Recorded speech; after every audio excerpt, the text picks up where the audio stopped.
Hello my friends, ನಾನು ನಿಮ್ಮ ಅಶ್ವಿನಿ ಚಳಕೇರಿ. ಇವತ್ತು ಅಡಿಕೆ ಪುಡಿ ಮಾಡ್ಬೇಕಂತ ಹೇಳಿ ಕರ್ನಾಟಕದ ಸ್ಟೈಲ್ ತಯಾರು ಮಾಡಿ ಇಟ್ಕೊಂಡೀನಿ. ಏನೇನು ಬೇಕಂತ ನೋಡ್ಕೊಂಡು ಬರೋಣ.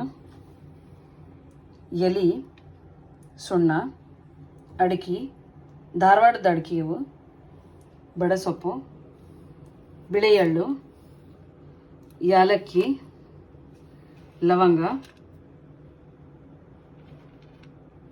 ಆಮೇಲೆ ತುಪ್ಪ, ಹುರ್ಕೊಳಕ್ಕೆ ತುಪ್ಪ, ಸ್ವಲ್ಪ ಉಪ್ಪು, ಸಕ್ಕರೆ.